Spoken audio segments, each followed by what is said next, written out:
Nothing Personal starts in 30 seconds.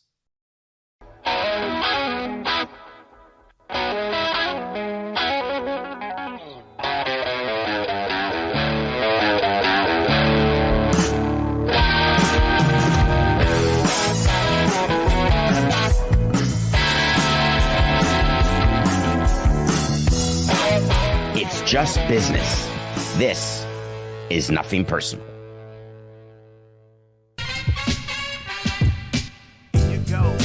Here you go.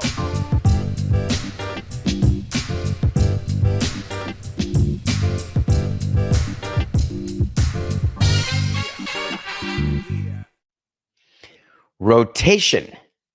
That's the Nothing Personal word of the day. It is Wednesday, 10-2-3-2-4. The World Series rotations have been announced. The Yankees and Dodgers are 48 hours away. There is nothing that could possibly distract the sports world, the business world from the World Series. Nothing happened at all other than one of the great pitchers in Dodgers history passing away yesterday, and we'll talk about that. Other than the NBA season starting, LeBron James played with Bronny, as we predicted. Other than that, a trade's going on in the NFL. The Chiefs are trying to bolster their wide receiver core. All baseball wants. Can't we just have this week when nothing happens that would be of any distraction at all? We've got the Dodgers and Yankees. You're seeing articles in business publications. You're seeing segments in non-traditional media outlets about what this could mean, predicting what the ratings could be, what it means for the business of baseball going forward. Every time I'm asked to do a guest spot on a radio show anywhere in the country, what does this mean? What do you think this could be? Does this get expansion done faster? Does this get stadiums built? It doesn't do any of that, but it certainly has a chance to do what MLB owners would crave, not beating the NFL. That would be amazing, but no. But beating the NBA, having a World Series that outranks the NBA Finals, we'd sit in meetings, and that would be our bellwether, not the NFL Super Bowl, obviously, not even the NFL Week 16.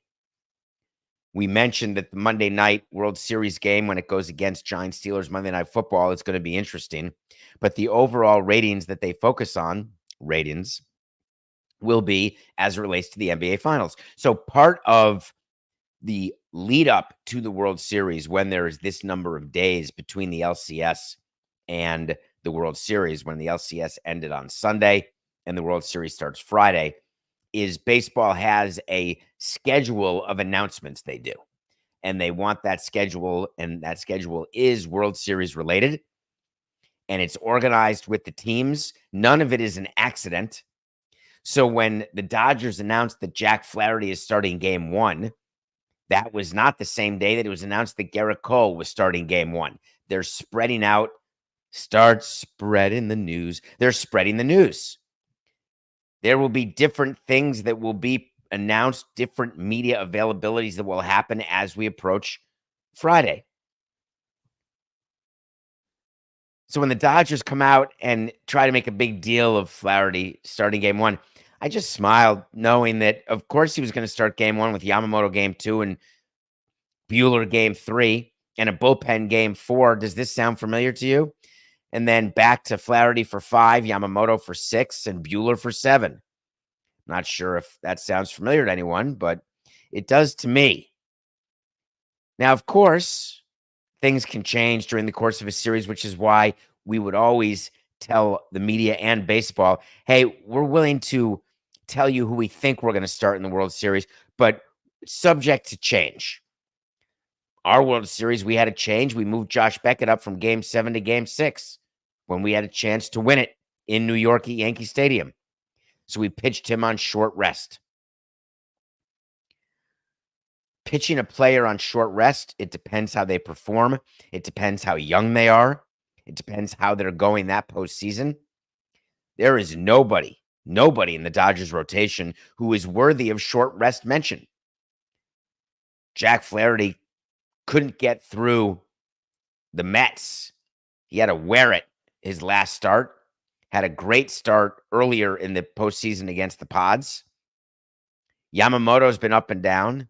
Buehler up and down. His ERA is 6. Gave up 5 runs, 1 outing. Or 6 runs, 1 outing, and 0 runs, another outing. Inconsistent. But basically, none of their starters have an ERA below 5. For the Dodgers to win this, their trade deadline acquisition, Jack Flaherty in Game 1, has to be able to match Gerrit Cole. Gerrit Cole, who is not the ace of old. Jack Flaherty, he was never an ace, but he was a solid number 2. Jack Flaherty is more like a 3-4 starter. Gerrit Cole is more like a 1-2 or a 2-3 starter.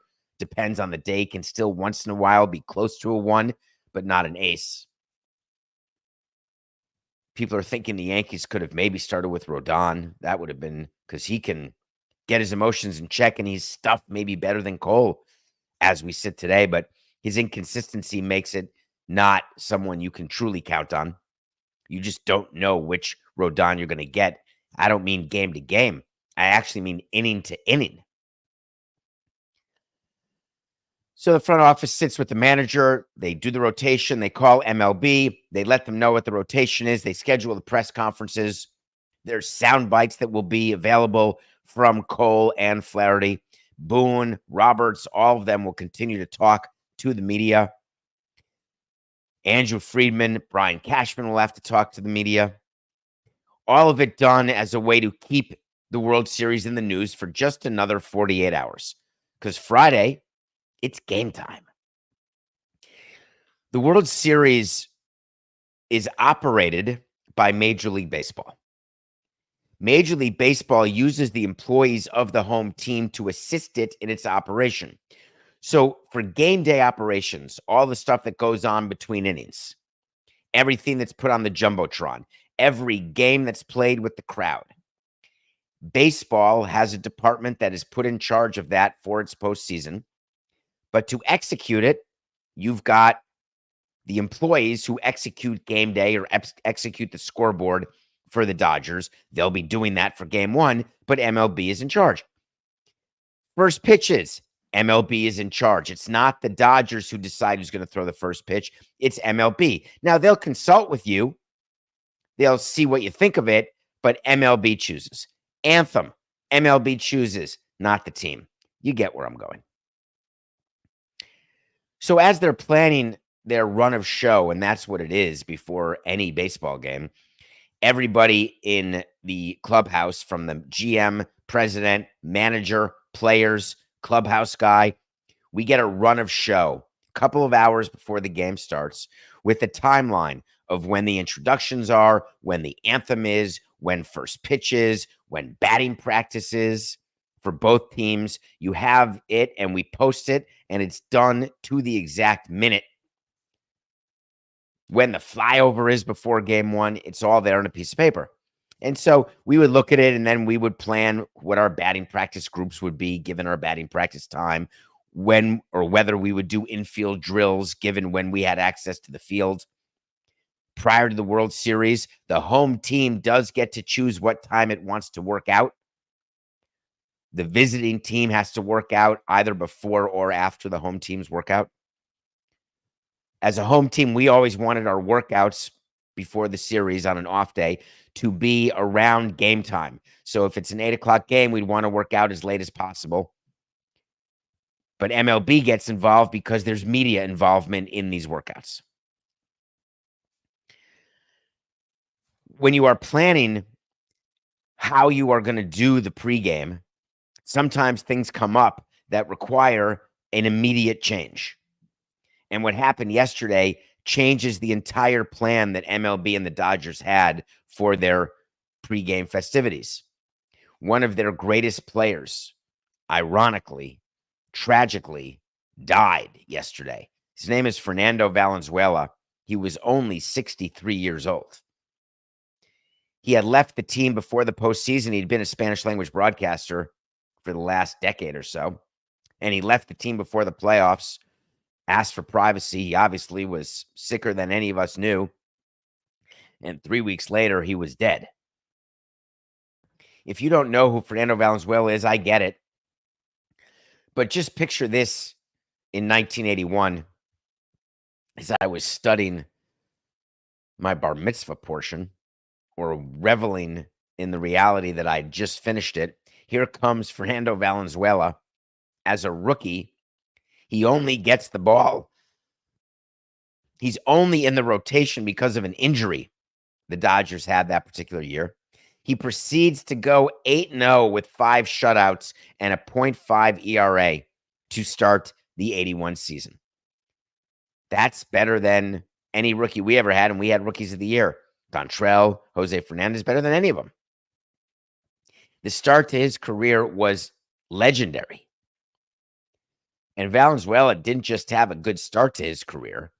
That whole season back in 81 when he started, he had 11 complete games. He won 13 games, ERA below 2.5. That was good enough, guess what, to win the Cy Young. Think about that. As a rookie, he won the Cy Young Award and the Rookie of the Year. But he didn't rest on his laurels. Fernando Valenzuela, basically, according to Stan Kasten, the current president, and he's right, that he's one of the most influential Dodgers ever. Belongs in the Mount Rushmore of franchise heroes. That's only 4. There have been a lot of players who are Dodgers. Who are we putting up there? I guess you got to put Jackie Robinson on the Mount Rushmore of heroes. You're putting Valenzuela there? What are you doing about all of the titles that you won? Does Kirk Gibson get a place? That was a pretty big home run. The reason why Fernando Mania was such a big deal, he was Mexican in a place where that is a huge part of the fan base. He galvanized a huge fan base that had not been necessarily paying so close attention to the Dodgers. And the Dodgers, on the back of Fernando Valenzuela, built this behemoth of a marketing machine that has lasted until now.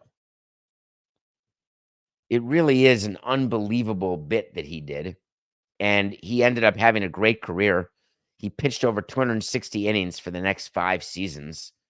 And he started 255 straight starts. He took the ball constantly, consistently, but then got hurt. He ended up retiring in 1997, hurt his shoulder. He's going to be honored pre-game. Rob Manfred said that they're going to honor him during the series. It's going to be pre-game of Game 1.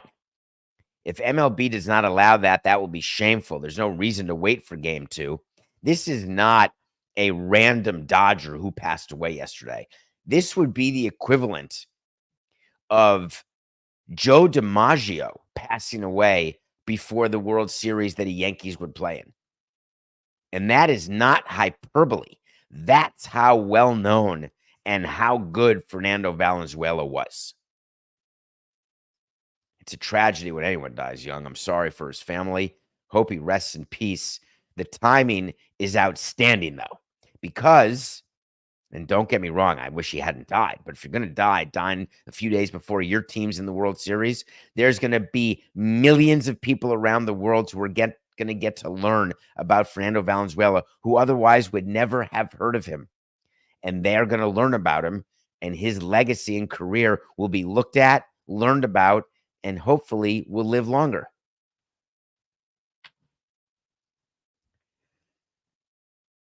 What would you trade for a World Series ring? If you were a fan of a team, what would you give up for your team to win a World Series? Would you give up a year of salary? Of course not. You got to take care of your family, don't you? Would you give up a week of salary? I bet more people would think about that than a year. A day? Would you work a double shift? 1 double shift a month for 12 months, and the team you love gets to win the World Series. Interesting. There's a price. Everybody has it. It's pretty much directly correlated to the affinity you have for the team. Our friend Scott at CBS would likely give up 1 full year of his job for the Mets to win a World Series. Even with a new kid, I still think he'd do it. What does that say about him? Love him. Nestor Cortes is the pitcher for the Yankees who's been hurt. He had a flexor strain. I told you on September 26th in a wait to see, less than a month ago when it happened. That's less than a month ago. I said that Cortes is out for the year. You have a flexor strain. You can pretend and you can get a PRP and you can get an injection and go no throw for 7 days. You can ramp up to 60, 90, 120 feet. I don't give a rat's pituitary gland what you do as a bullpen that you say you're good. A flexor strain does not get better in 4 weeks. Hard stop. I don't care. You can shoot it with Toradol, do whatever you want. Nestor Cortes said yesterday that he's weighed in the consequences this can lead to, but if I have a ring and then a year off of baseball, then so be it. It's as good as it could be, and when adrenaline kicks in, and given the fact we're on the biggest stage of baseball, I think I'll be able to do it. What do you think the Yankees are saying? Great. Come on, Nestor. It's my pleasure. Come here. I got the big needle for you. Right here. Right in the keister. It'll be fine. Ignore the pain. Don't worry about next year. We got you covered. Oh, wait, you're not. Are you signed for next year? I know you're a free agent after next season. Any sort of long-term deal? Do you think that missing next year because of Tommy John, or you don't even have to call it Tommy John, but it is Tommy John. But do you think missing next season, that means you're still going to sign with the Yankees for this big free agent deal or another team? You're lucky to get a 2-year deal after you recover from Tommy John. He's basically potentially costing himself millions of dollars for what he says is his contribution to getting a team a ring. I love you, Nestor, but I may be wrong. Let me not jump ahead. Coca, help me out here. I assume this has to have happened. The opening line for the Yankees to win the series when Nestor had a flexor injury was plus 108. What's it now that Nestor's playing? Did it move to like plus 102? Are they now minus 102? Was there significant movement in the market because people looked and the experts looked and said, well, Nestor's now available. That gives such depth to their bullpen. He's such a versatile guy. I think we got to change it all. Would you give me a break? Can you imagine Nestor's family? What you doing, Nestor? You get the ring anyway. You think AJ Burnett doesn't have a ring from the 2003 Marlins? He does. When people look at AJ Burnett, is he looked at as a one-time champion, a two-time champion? What do you call him? If you call him anything, which you should, because he was good. He gets the ring. Did he appear in any games in the 03 World Series? Negative. Not one. He was hurt. I can't even imagine how he came to this decision. Of course, the Yankees, as the team who has to make the roster, they're like, well, is his worst flexor strain better than Stroman? You bet your bippy.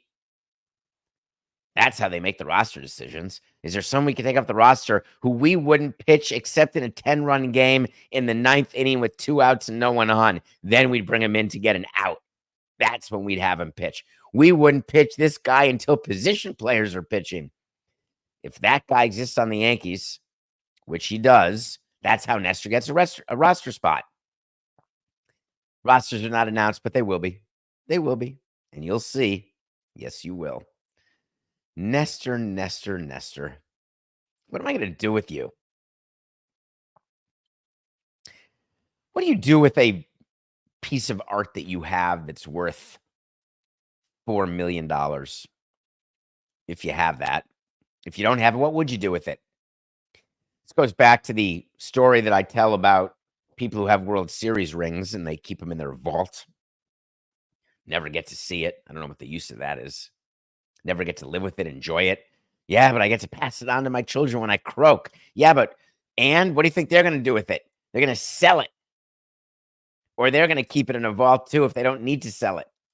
What do you do with the prized possession?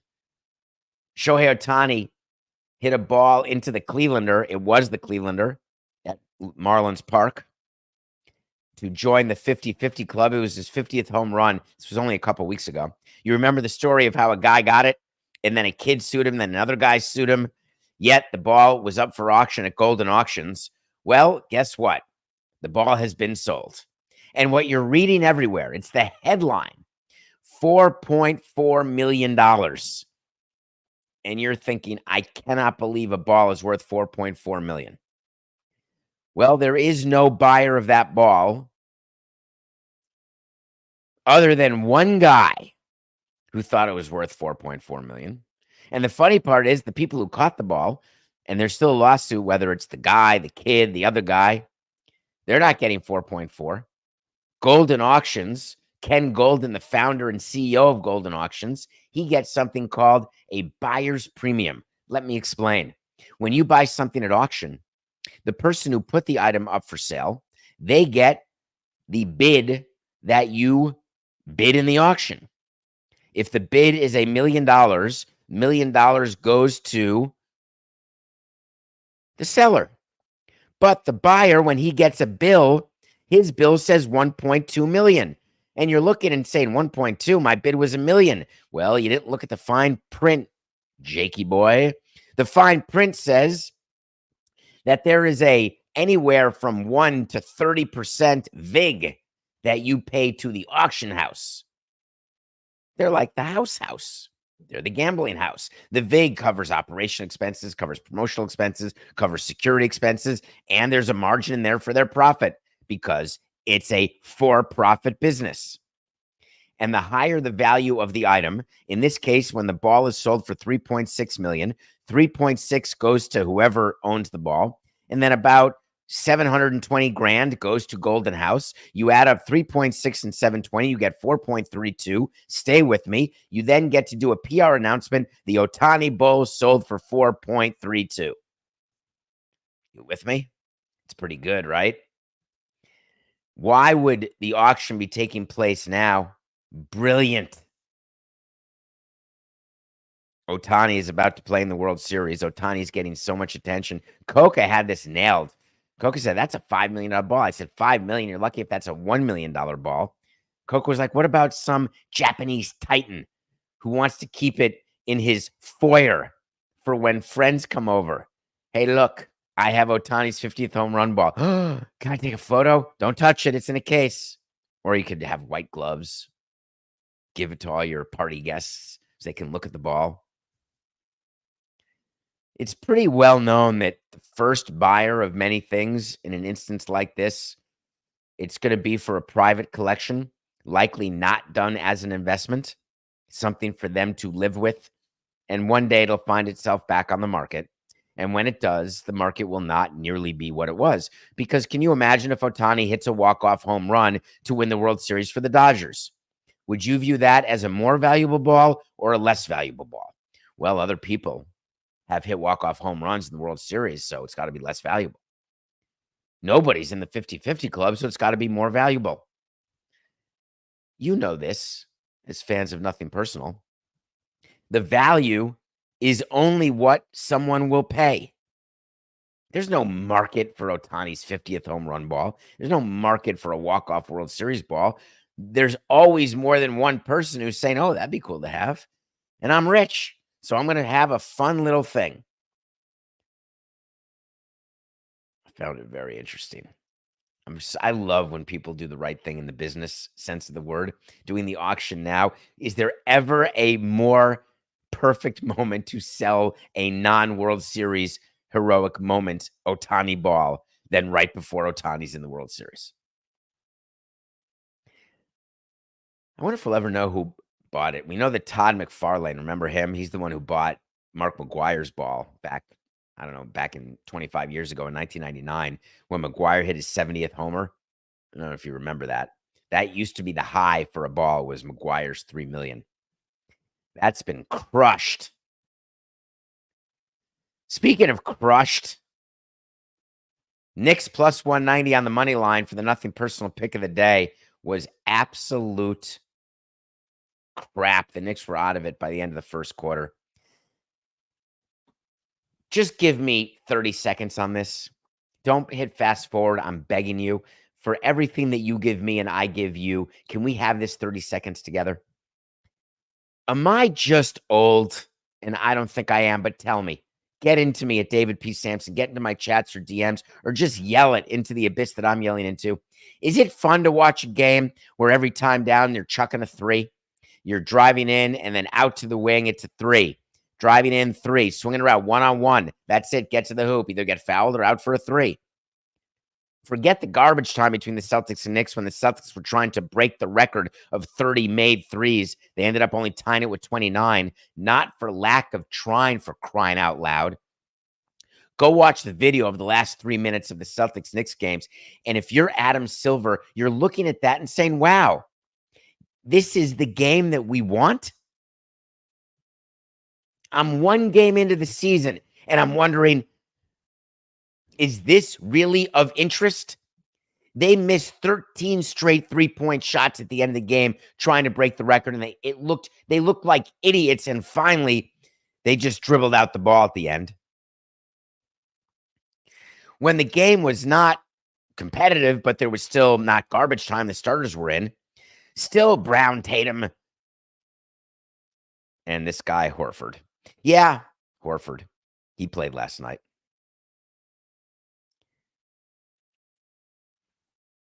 Is that the game you want?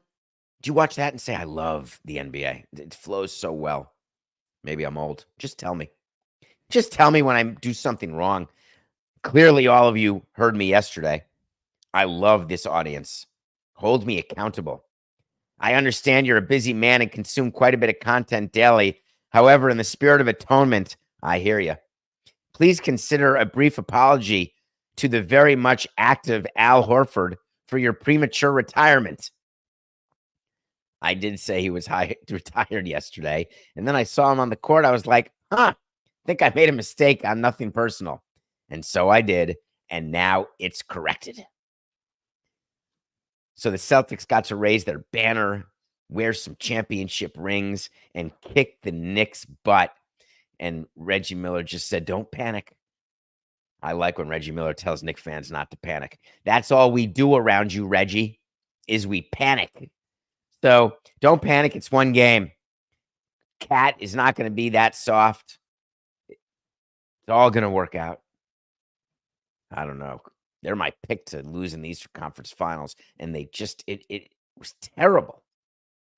But luckily, thankfully, I got to watch the Lakers T-Wolves game because they were my pick, Lakers +1, trying to go 1-1 to go to 146 and 156. The Lakers did beat the T-Wolves, but that wasn't the story. The story was before the game, LeBron said, I'm in no rush.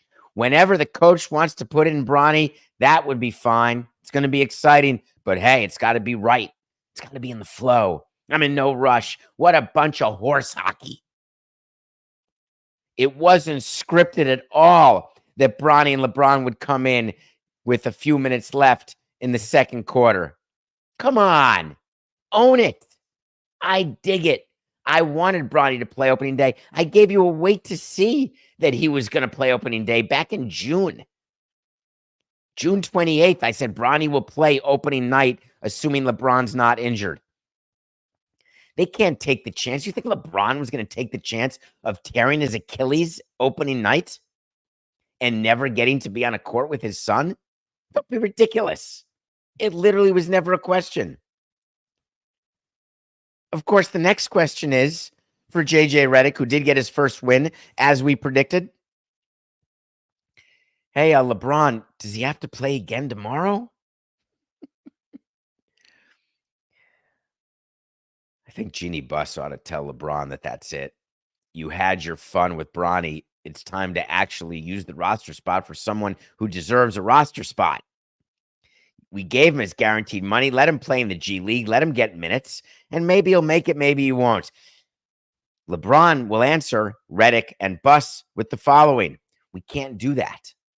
You can't send him off now because then it'll look like he was only here because of me. LeBron, he was only here because of you. Yeah, but people, they'll look past that.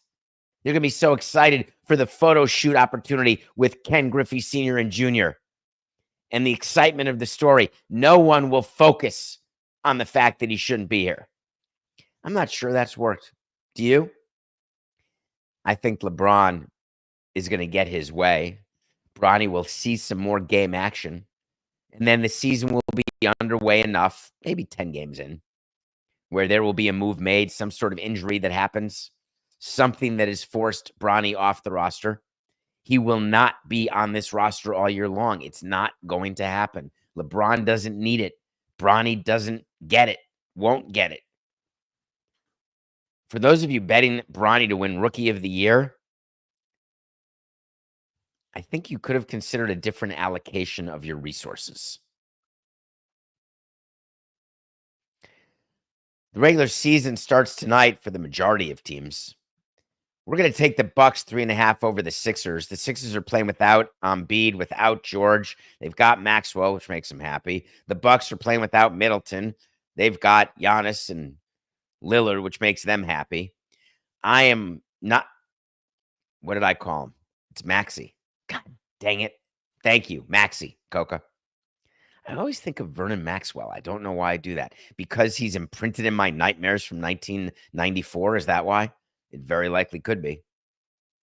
So the exciting part about the season for the Bucks and Sixers is that Giannis is trying to prove that the Bucks are still an elite team. The Sixers are trying to prove that they're going to be an elite team. The Bucks already have the title. The Sixers don't. Sixers aren't any closer to getting one than they've ever been. And the Bucks are trying to keep a window open that, frankly, has been closed for a couple of years now. They're not in the same category as the Celtics. But you got to play the season anyway. So we're taking Bucks minus 3.5 over the Sixers. One last note of opening day. The Miami Heat will open their season. Back in May, we told you that Jimmy Butler would not get an extension by the opening of the season. He wanted one. Pat Riley was never going to give him one under any scenario. So that was an easy way to see. I can't say I had inside information because you'd say, well, that's not fair. I'd never spoke to Pat Riley about it. I just know Jimmy Butler and the Heat and Mickey Harrison. That was an easy way to see. Right, when we come back, I want to update you on some basketball and some football stuff. Something, a little update, funny update with the T-Wolves. That was big breaking news by the new breaking news man, Shams. And also going to talk about Jerry Jones because he was back at it this week, and it was something. We'll be right back.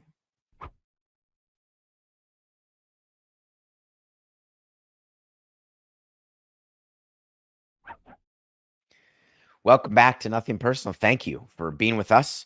We are live 8 a.m. on the Nothing Personal with David Sampson YouTube channel. And we're on DraftKings Network, 10 a.m.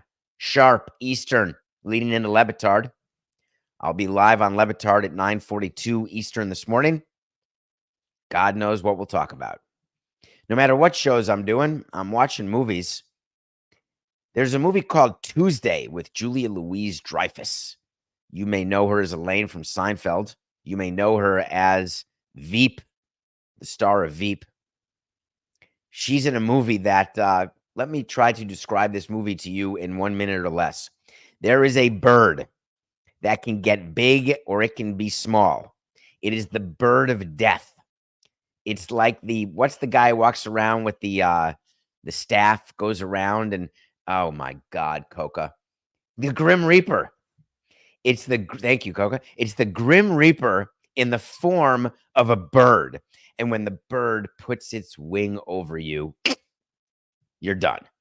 The movie is an A24 special. It is freaky. The theory is that she's got a daughter who's dying and the bird pays a visit.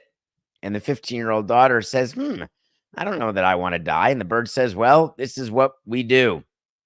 You die. And then the mom finds out what the bird's doing. And the mom says, I'm not letting you take my daughter. Not ready. And the bird says, not sure you have that choice. And then something crazy happens. And then something crazier happens.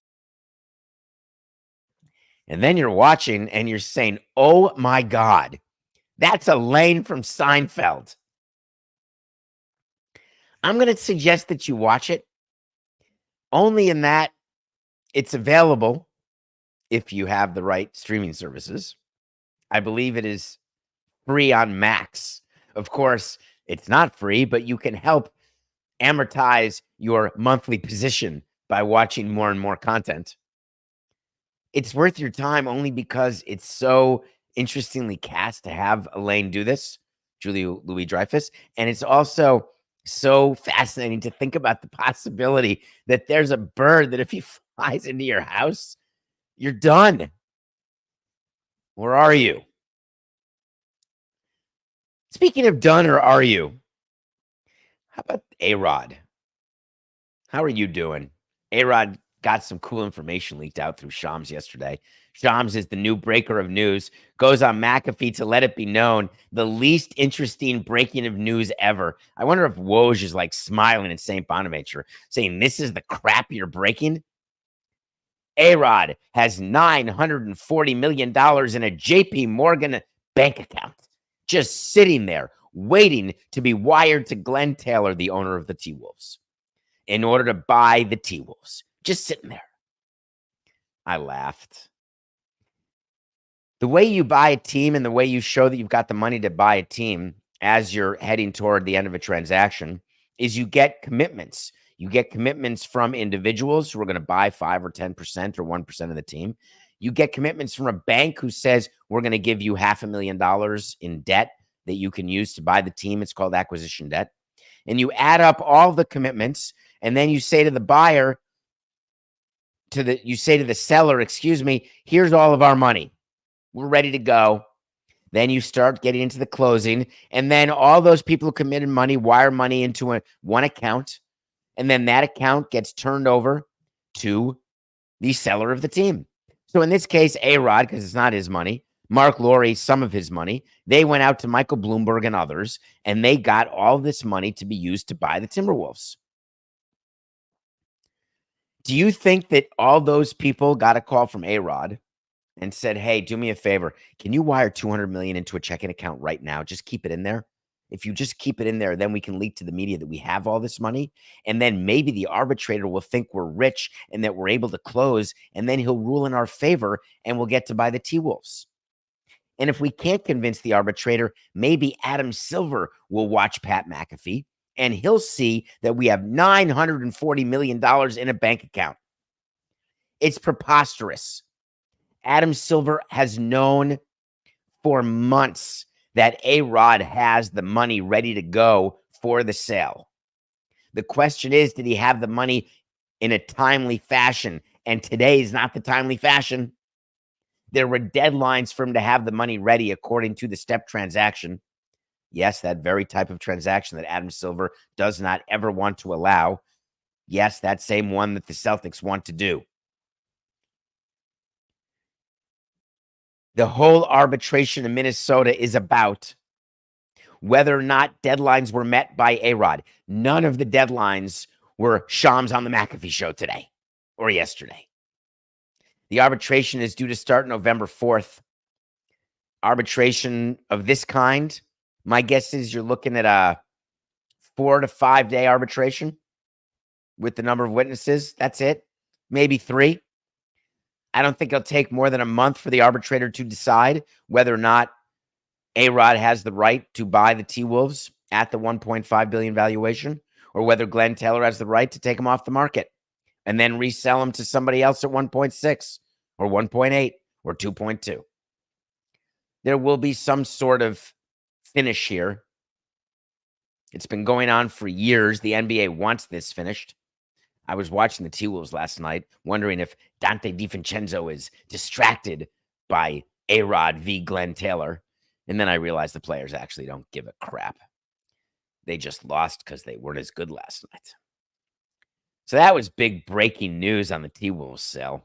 How about Jerry Jones doing his weekly radio show? He went back on 105.3 The Fan. Same host, which means he didn't fire anyone. Thank God. There you go, RJ. You're still working. They talked about Derrick Henry. Jerry Jones is something else, man. Derrick Henry is having a great year. And some would say it's a career year. He signed with Baltimore. It's the talk of everyone in football that this running back got paid $9 million to run with the Ravens.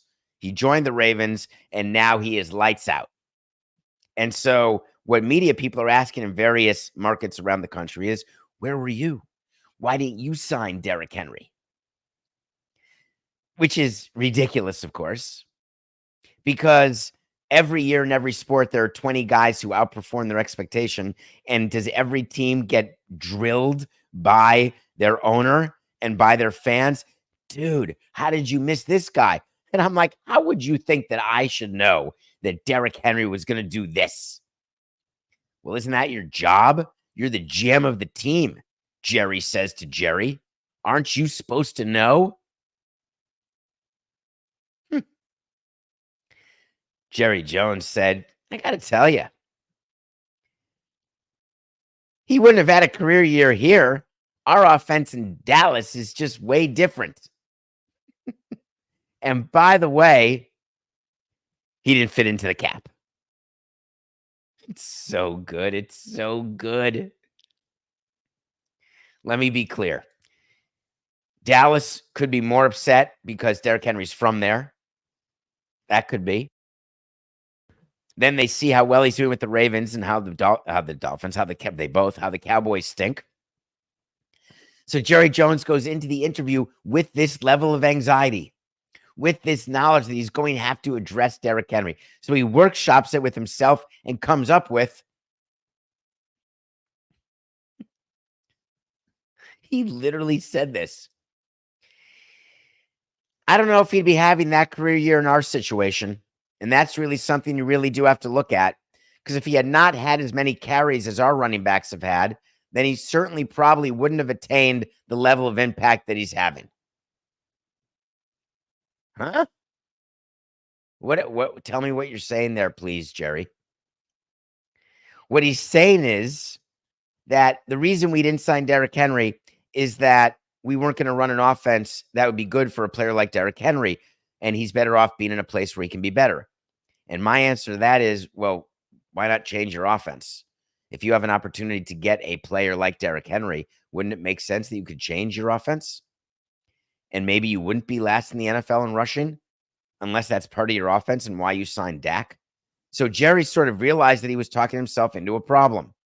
So he then said, well, listen, there was also nothing to be done about that, the $20 million over 2 that he got, because we didn't have the space. We were saving our money for others, to wit, Prescott and Lamb. That's where he should have started. And that's when I would want owners to say to the fans, listen, what is it that you want me to do here? I agree that you want me to get every decision right. But on the other hand, you want me to always re-sign all of our own guys. You didn't want me to let Prescott leave or Lamb leave. And they were going to sign only for the contracts they did. We held out as long as we could with both of them. We've got to field the team. We have a cap in which we can field it. We are not going to be able to go for every player that we want in a particular year. Where Jerry Jones went wrong is that instead of MFing Derrick Henry on the radio, he should have actually said, man, looking back, of course I wish he were a Cowboy. But owners are so reticent to acknowledge mistakes. GMs are just as bad. It's like they think that presidents or fans or the audience or anybody, like they're not paying attention. Like we're going to get one over on you. Oh, he was never a consideration. Different offense, no cap room. Maybe I'm the only guy, but I love the honest approach. If I had known what he was, I'd be an idiot not to have signed him. Love you guys. I'll try to do better next time. It seems to make sense. Don't know why they wouldn't have just said that. So many things that make sense.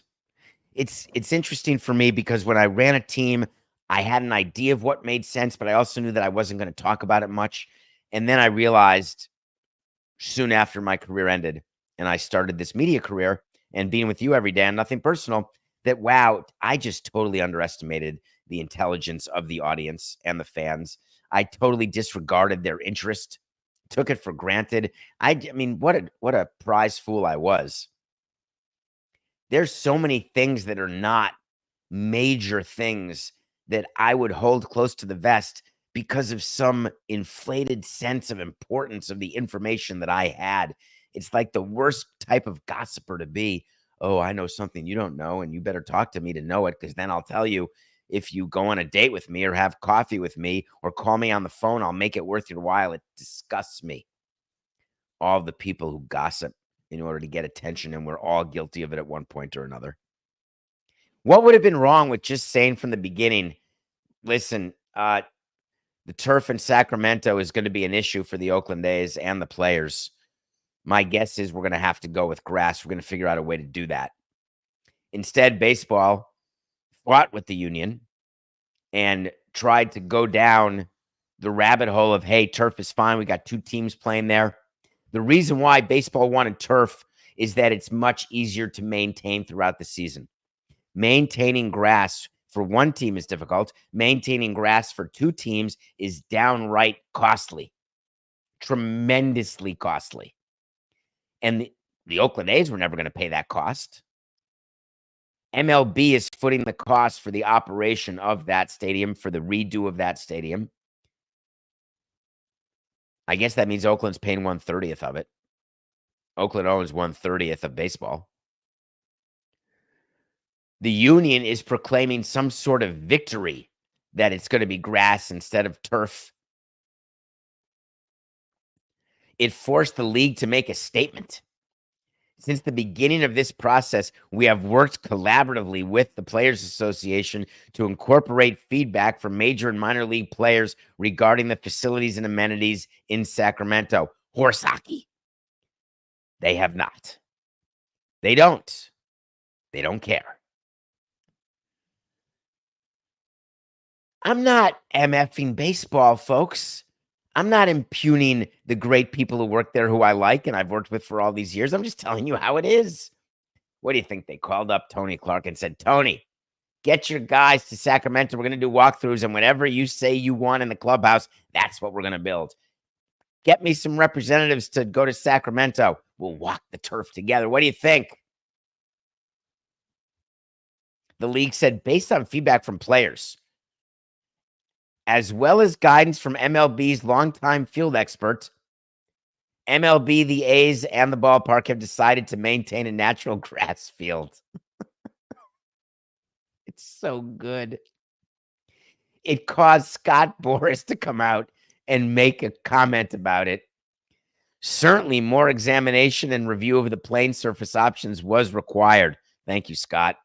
Very pleased the health and safety of players became an essential focus of the move to Sacramento. If I could roll my eyes any further to the back of my head, I would, until you just saw like the eyeballs. Forget the pupil. I just want to get it way up there. I think it's so nice that Sutter Health Field is going to get a new home clubhouse, a new batter's eye. They had no choice. The turf and the grass, they also had no choice. That's the irony, is that the league is going to take a victory lap because they're working so closely with the union. The union's going to take a victory lap saying, look, we convinced the league to do something it didn't want to otherwise do. When the decision was made to go with Sacramento, that was it. Everyone knew where this was going to go. Do you think that MLB was going to choose this as the hill to die on when they've got collective bargaining to think about and so many other arguments going on with the players union? Do you think that they were not going to give the union this victory and then hide it underneath, this is A-okay with our field expert, Murray Cook? It strategically makes perfect sense what they did. And I know they're smart enough to have thought of this strategy. They're not imbeciles. The union taking a victory lap on going to grass through Boras, that's hysterical.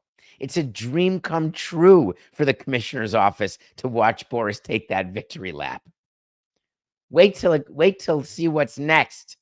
I lost you on that, Coca. I'm sorry. I have 1 minute. That's it. I have so much more to cover. All right, let me be quick. I don't want to waste the time. So listen, as you are watching Sacramento change into a major league park, and you are focused on the fact that Tampa is also going to be playing at a spring training facility at sort of a minor league park, that is 2 of the 30 teams who are going to have revenue. In theory, that would be less than what they would have had. There is great impact into what's happening in Tampa, into what's happening with the A's.